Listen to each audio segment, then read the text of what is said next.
जय हिंद प्यारे बच्चों, आप सभी को रियल एजुकेशन चैनल पर स्वागत है। तो आप लोग कैसे हैं? मैं उम्मीद करता हूं कि आप लोग स्वस्थ मस्त और ज़बरदस्त होंगे। आप लोग के जो है बायोलॉजी का ये तीसरा वीडियो होने वाला है। तो जो स्टूडेंट लेक्चर 2 और लेक्चर जो है 1 नहीं देखे हों वो सबसे पहले लेक्चर 1 और 2 को देख लीजिए, ताकि आप लोग आगे बहुत ही बढ़िया से समझ में आएगा। अभी फ़िलहाल आप लोग को ये बताएंगे तीसरा लेक्चर में, तो आपको ये बहुत ही बढ़िया से समझ में आएगा। तो इसको आप लोग पढ़ने के बाद आप लोग दूसरा और तीसरा जाकर और देख सकते हैं। आपको लोग डिस्क्रिप्शन में लिंक डाल देंगे। तो जितने भी न्यू स्टूडेंट है वो सबसे पहले हमारे चैनल को सब्सक्राइब करके बेल आइकन को ऑल जरूर कर दीजिए, ठीक है। यहाँ से आप लोग के पूरा सब्जेक्टिव क्वेश्चन एक भी ऐसा नहीं रहेगा कि छूटने वाला है। सारे सब्जेक्ट यहाँ से बिल्कुल कवर कर सकते हैं। तो बिल्कुल आप लोग निश्चिंत होकर पढ़िए। जितना आप लोग के कराया जा रहा है उतना आप लोग याद करते चलिए, ठीक है, ताकि आप लोग के किसी भी तरह से कोई प्रॉब्लम यानी दिक्कत ना हो। तो ध्यान से देखिए, सबसे पहले यहाँ तक हम लोग क्वेश्चन कर लिए थे और इसको हम लोग को करना था। यानी हम लोग पहले पीछे अध्याय में हम लोग क्या किए थे, यहाँ से अगर कर लिए थे कि दंत प्लाय एवं दंत अस्थिच है क्या है। अब हम लोग नेक्स्ट वीडियो में यहाँ पे हम लोग इस वीडियो में देखेंगे कि विषम पोषी पोषण इसे आप क्या समझते हैं। तो इसको आप लोग ध्यान से देखिएगा। विषम पोषी मतलब कि वह होता है जो पर पोषण हम लोग के कहते हैं, ठीक है। तो विषम पोषी पोषण वह प्रक्रिया है जिसमें जीव अपना भोजन स्वयं संश्लेषित नहीं करता है, अन्य स्रोतों से निर्भर रहता है। जैसे में सभी जंतुएं जो है, उसके बाद अहरित मतलब कि जो हरित नहीं है, हरा भरा नहीं है। तो वैसे कवक जो है यह जो है 3 प्रकार के होते हैं। तो ये सारा चीज़ आप लोग याद कर लीजिएगा कि कौन कौन आते हैं। तो सभी जंतुएं आते हैं, जो जिनमें जो है हरित लवक नहीं पाया जाता है, वे पौधे आते हैं, वे कवक आते हैं। किसके अंतर्गत? तो पर पोषण या विषम पोषी जीवों के अंतर्गत। बिल्कुल याद कर लीजिएगा, ठीक है। अब यह 3 प्रकार के होते हैं। जैसे कि शुरू में हम आप लोग के बताए थे कि पर पोषण कितने प्रकार के होते हैं, तो 3 प्रकार के होते हैं। बिल्कुल आप लोग याद कर लीजिएगा। यहाँ पे पहला आप लोग के सामने है, पहला क्या है? मृतजीवी पोषण। दूसरा क्या है? परजीवी पोषण। तीसरा क्या है? प्राणी संपोषण। तो याद कर लीजिएगा, प्राणी संपोषण याद रख लीजिएगा तीनों। अब तीनों के परिभाषा भी लिखवा दिए हैं पीछे अध्याय में। आप लोग ध्यान से देखिएगा। कहता है पहला, यहाँ पे बिल्कुल याद कर लीजिएगा, सहजीवी। नेक्स्ट प्रश्न हम लोग के सामने है, सजीव के मुख्य 4 लक्षण लिखें। तो सजीव के 4 गो लक्षण। जैसे आप सजीव हैं, जैसे अभी आप वीडियो देख रहे हैं तो आप क्या हैं? सजीव हैं। आपका 4 गो लक्षण क्या कौन कौन है? 4 लक्षण आप लोग के बता सकते हैं? तो जी बता सकते हैं। पहला कि आप लोग श्वसन करते हैं, है ना, पोषण करते हैं। रोजीना आप लोग भोजन खाते हैं कि नहीं? श्वसन जो कि अभी जो है क्या सेकंड में ले रहे हैं श्वसन, जो ऑक्सीजन को ग्रहण कर रहे हैं। प्रजनन जो आप लोग के पता होगा कि जनसंख्या में वृद्धि प्रजनन के कारण ही होता है ना। उसके बाद है, इसको कहते हैं जनन या रिप्रोडक्शन, इसको इंग्लिश में कहते हैं। नेक्स्ट है कि वृद्धि एवं विकास। वृद्धि एवं कहे तो वृद्धि यानी आपके अंदर वृद्धि करने की क्षमता है। आप किसी चीज़ को आप लोग आविष्कार भी कर सकते हैं, यानी वृद्धि, और आपके शरीर में विकास भी होता है। तो ये है जो है आप लोग के 4 लक्षण। याद कर लीजिएगा कि कौन कौन से 4 लक्षण हैं। तो पहला आप लोग के बताएं पोषण, दूसरा क्या बताएं? श्वसन बताएं, तीसरा क्या बताएं? प्रजनन या जनन बताएं, उसके बाद चौथा बताएं वृद्धि एवं विकास। तो याद कर लीजिए, ये चारों जो है ये पूछता है, 2 नंबर के पूछता है, याद कर लीजिएगा, ठीक है। नेक्स्ट प्रश्न आप लोग के सामने है। अगर अच्छा लगता है तो सबसे पहले लाइक कर दीजिए चैनल को, और चैनल को सब्सक्राइब जरूर कर दीजिएगा। नेक्स्ट आप लोग के सामने है कि जीवों में पोषण की अनिवार्यता की सार्थकता साबित करें। यानी जीवों के लिए पोषण अनिवार्य क्यों है, ऐसा साबित करना है, ठीक है। उसके क्या है कि जीवों में पोषण की अनिवार्यता मतलब कि अनिवार्य है, तो उसको क्या करना है? साबित करना है। तो आप लोग के क्यों आखिर भोजन करते हैं, तो ध्यान से देखिए। जैविक प्रक्रिया, ठीक है, जैविक प्रक्रिया, जैविक परिक्रमों के संचारण, वृद्धि, अनुरक्षण आदि कार्यों को जो है निष्पादन हेतु होगा यहाँ पे, ठीक है, हेतु होगा। और जावा का मूलभूत आवश्यकता ऊर्जा है। ऊर्जा की प्राप्ति हेतु खाद्य पदार्थों, यहाँ पे खाद्य पदार्थों होगा, ठीक है, का जो है ज़रूरत होती है। अतः सजीवों में पोषण अनिवार्य है। तो बिल्कुल आप लोग को समझ में आ गया कि जितने भी हमारे शरीर में क्रिया होती है, क्या होता है? क्रिया होती है। जैसे श्वसन होता है, उत्सर्जन होता है, पोषण होता है, हड्डी टूट जाता है तो उसको मरम्मत किया जाता है ना। सारा चीज़ जितने भी क्रिया होता है हमारे शरीर में परिवर्तन आता है, तो सारे के लिए कहीं ना कहीं ऊर्जा की आवश्यकता है। उस सारे क्रियाओं को होने के लिए क्या चाहिए? ऊर्जा चाहिए। और उस ऊर्जा कहाँ से मिलता है? तो खाद्य पदार्थों से मिलता है। इसीलिए मनुष्य या अन्य जीवों के लिए पोषण अनिवार्य है। बिल्कुल आप लोग को समझ में आता होगा। बिल्कुल किसी भी तरह से अगर दिक्कत होता है तो आप लोग को कमेंट करना है, ठीक है। बिल्कुल हम दोबारा समझाने के प्रयास करेंगे। नेक्स्ट है हमारे अमाशय में अम्ल की भूमिका क्या है? तो अम्ल की भूमिका, हमारे अमाशय में अम्ल की भूमिका क्या है, इसके बारे में लिखना है। तो देखिएगा हमारे जो है अमाशय में अम्ल की भूमिका निम्नलिखित है। सबसे पहला अम्ल की भूमिका क्या है कि जब भी हम भोजन खाते हैं तो उसमें कुछ न कुछ बैक्टीरिया होता है जो हमारे शरीर के लिए हानिकारक होता है, तो उसको क्या करता है? नष्ट कर देता है। उसको क्या कर देता है? नष्ट कर देता है, ठीक है। तो सबसे पहले देखिएगा यहाँ पे यह जीवाणुनाशक की तरह कार्य करता है, कर भोजन के साथ आने वाली बैक्टीरिया को क्या कर देता है? नष्ट कर देता है, जो हमारे शरीर के लिए आवश्यक नहीं है। तो वैसे बैक्टीरिया को कौन जो है कर देता है? तो हमारे अमाशय में जो स्रावित अम्ल होता है, हाइड्रोक्लोरिक अम्ल होता है, वह क्या कर देता है? तो खत्म कर देता है। बिल्कुल आप लोग को यहाँ पे समझ जाना है। नेक्स्ट है आप लोग के दूसरा क्या कहता है कि यह जो है भोजन इसके कारण शीघ्रता से नहीं पचता है। और यहाँ पे जो है भोजन इसके कारण शीघ्रता से नहीं पचता है। तो इस दोनों जो है आप लोग के जो है क्या चीज़? अमाशय अम्ल की विशेषता एक प्रकार से है। तो आप लोग याद कर लीजिएगा। नेक्स्ट प्रश्न आप लोग के सामने यहाँ पे खोल कर आया है। कह रहा है कि कोशिका के 4 कोशिकांग के नाम लिखे। कोशिका के कौन कौन अंग होते हैं ये नाम लिखना है। तो आप लोग तो बाबू सोना वाला जो है यहाँ पे याद होगा कि कोशिका के कितने अंग होते हैं, सारा चीज़ याद होगा। तो देखिए कोशिका के जो है सारे अंग के नाम याद हो चाहे ना हो, लेकिन यहाँ पे 4 गो अंग पूछ रहा है तो आपको 4 को याद होना चाहिए। और जैसे कि हम लेके आए हैं यहाँ पे कहा है माइटोकॉन्ड्रिया, जिसको हम लोग क्या कहते हैं? ऊर्जा का घर। क्या कहते हैं? ऊर्जा का घर कहते हैं, ठीक है। ऊर्जा का घर किसको कहते हैं? तो माइटोकॉन्ड्रिया को कहते हैं। लाइसोसोम जिसको हम लोग कहते हैं आत्महत्या की थैली। ये जब हमारे शरीर में कोशिका क्या करता है? कोशिका कोई कोशिका काम नहीं करता ना है, तो फिर क्या कर देता है? लाइसोसोम अपने आप फट जाता है और इसके वजह से अपने कोशिका को ही पचाने लगता है।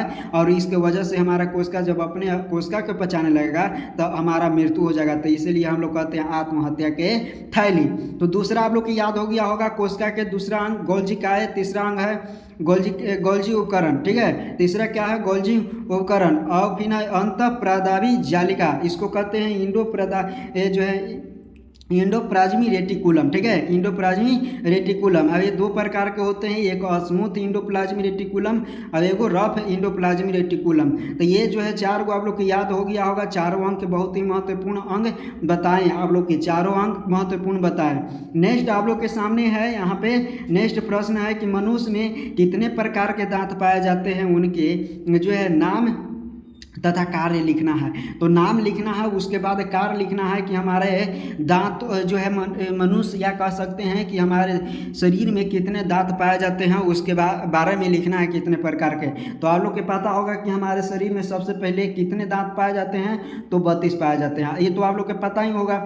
उसके बाद एक कितने प्रकार के पाए जाते हैं? तो ये 4 प्रकार के पाए जाते हैं। कितने प्रकार के पाए जाते हैं? 4 प्रकार के पाए जाते हैं, जिसमें है यहाँ पे कहते हैं कर्तनक या इंसाइजर, भेदक या किनाइन, अग्र चवर्णक या प्रीमोलर, या चवर्णक यहाँ पे चौथा है, या फिर मोलर, चवर्णक या मोलर। तो यही 4 प्रकार के हमारे शरीर में दांतों पाया जाता है, जो कि पूरा जोड़ने पर कितना होता है? तो 32 होता है, ठीक है। 32 दांत। और जो है ऐसा कहा जाता है कि जिसके अगर मुख में जो है 32 दांत है वो भाग्यशाली होता है, ऐसा कहा जाता है, कौतिया। लेकिन ऐसा कुछ होता नहीं है। तो यहाँ पे ध्यान से देखिए, कहता है कर्तनक को क्या करता है? कार्य भी पूछ रहा है, जैसे कि आप लोग क्वेश्चन में देख सकते हैं। नाम हम लोग देख लिए, यहाँ पे कार्य भी पूछ रहा है, तो कार्य लिखना है। कार्य हम लोग लिखेंगे, देखिए कर्तनक को जिसको हम लोग कहते हैं इंसाइजर, यानी कर्तनक को क्या कार्य है? तो यहाँ पे काटने का कार्य है, ठीक है। काटने वाला दांत को कहते हैं। और उसके बाद भेदक यानी चिड़ने या फाड़ने का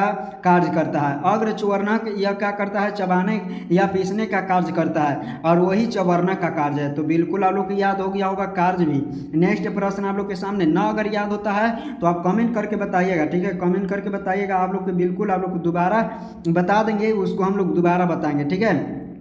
तो एक बार आप लोग कमेंट जरूर कीजिएगा, और कैसा क्लास लगता है आप लोग देखते हैं तो सीरियल बाय सीरियल कैसा क्लास लगता है ये भी आप लोग को कमेंट करना है। नेक्स्ट प्रश्न आप लोग के सामने है, उत्सर्जित पदार्थों को निष्कासन हेतु पौधों द्वारा उपयुक्त विधियों का नाम लिखना है। तो विधियों का नाम लिखना जो है उत्सर्जित पदार्थों के उत्सर्जित पदार्थों के निष्कासन हेतु पौधों द्वारा उपयुक्त विधियों का नाम लिखना है। तो सबसे पहले हम लोग लिखेंगे पौधों में उत्सर्जन के लिए जंतुओं की तुलना में कोई विशिष्ट अंग नहीं पाया जाता है, यानी उसमें जो है विशिष्ट अंग नहीं होता है। जिस प्रकार से हम लोग के क्या होता है, यूरिया यानी नाइट्रोजन पदार्थों को निकालने के लिए किडनी रहता है, हमारे कार्बन डाइऑक्साइड निकालने के लिए फेफड़ा लंग्स होता है, पसीना निकालने के लिए त्वचा होता है कि नहीं। तो ये सारे चीज़ जो है आप लोग के यहाँ पे अलग अलग अंग होता है, लेकिन पेड़ पौधा में क्या है, ऐसा अंग नहीं पाया जाता है, उसमें किसी भी प्रकार से विशिष्ट अंग नहीं पाया जाता।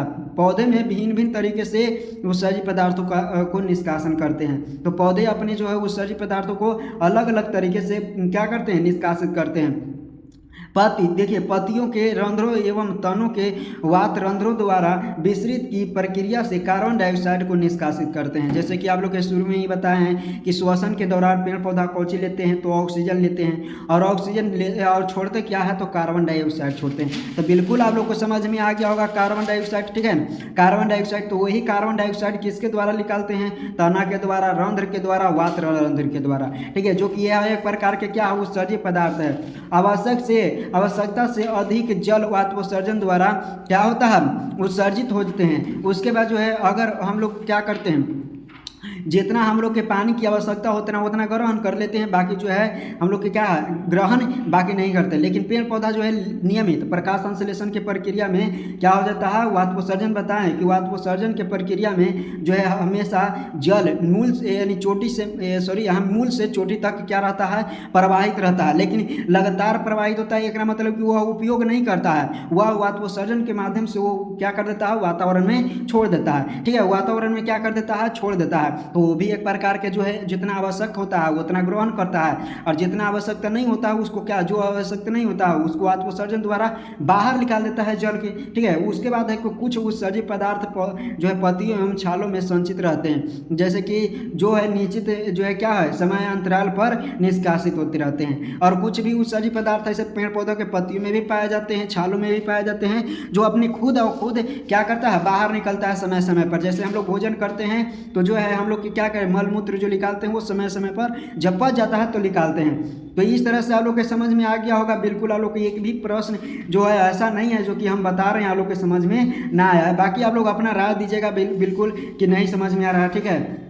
नेक्स्ट है कि हमारे शरीर में वसा का पाचन कैसा होता है, यानी कैसे होता है, यह प्रक्रम कहाँ होता है। तो वसा का पाचन सबसे पहले बताना है कि कैसे होता है, उसके बाद बताना है कि हमारे शरीर के कौन से अंग में वसा का पाचन होता है। तो बिल्कुल आप लोग टेंशन नहीं लीजिए, बिल्कुल हम समझाने वाले यहाँ पे हैं कि कैसे पाचन होता है। हमारे शरीर में वसा का पाचन देखिएगा, हमारे शरीर में वसा का पाचन, हमारे शरीर में क्या होता है, वसा का पाचन आहार नाल के शुद्रार्थ में होता है। यह यकृत से निकलने वाली क्षारीय पित्त रस आए हुए भोजन के साथ मिलकर उसकी अम्लीयता को निष्क्रिय कर देता है, करके उसे क्षारीय बना देता है। क्या कर देता है, क्षारीय बना देता है, जिसकी इसके प्राकृतिक जो है पर अग्न्यासी के रस क्या होता है, सक्रियता से कार्य करता है। पित्त रस वसा को सूक्ष्म कणों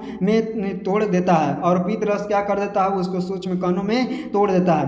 इस क्रिया को जो है इमलिशीकरण कहते हैं, इमलिशीकरण क्रिया कहते हैं। लाइपेज एंजाइम जो कि जो है अग्न्यासी के रस में पाए जाते हैं। इमलिफाइट वसा को क्या करता है, वसीय अम्ल तथा ग्लिसरॉल में परिवर्तित कर देता है, और इस तरह से हमारे वसा का क्या हो जाता है, पाचन हो जाता है। बिल्कुल आप लोग को निश्चिंत हो जाना है, इस तरह से आप लोग को याद कर लेना है, एक बार रीड कर लेना है, ठीक है।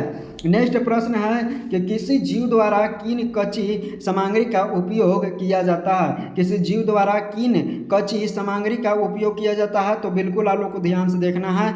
यहाँ पे क्या होता है, अगर इसका पीडीएफ चाहते हैं तो सबसे पहले आप लोग ध्यान से देखिए, सर्च करना है क्या चीज़, रियल एजुकेशन 243, रियल एजुकेशन 243 या फिर रियल एजुकेशन, और यहाँ पे इंडिया के झंडा डाल दीजिएगा। और कहाँ पे सर्च करना है तो टेलीग्राम पर सर्च करना है। आप लोग को जैसे ही इतना सर्च कीजिएगा आप लोग के सामने जो है हमारा क्या है टेलीग्राम लिंक खुल जाएगा, यानी हमारा चैनल खुल जाएगा। और उसमें जाकर आप जितनी भी फाइल पर टिपिएगा और जितने भी फाइल हम अपलोड किए हूँ उसमें वहाँ से आप लोग को मिल जाएगा। तो बिल्कुल आप लोग निश्चिंत होकर वहाँ पे उठाकर अपना रीड कर सकते हैं। स्टडी मटेरियल को आप लोग जो है उसको बहुत ही सदुपयोग कर सकते हैं। तो ध्यान से आप लोग देखिए, क्वेश्चन हमारा क्या कहता है कि किसी जीव द्वारा किन कच्ची सामग्रियों का उपयोग किया जाता है। तो हम लोग कैसे लिखेंगे, बिल्कुल ध्यान से देखना है। लिखेंगे कि किसी भी जीव में शारीरिक वृद्धि के लिए उससे बाहर से अतिरिक्त कच्ची सामग्री की भी आवश्यकता होती है। पृथ्वी पर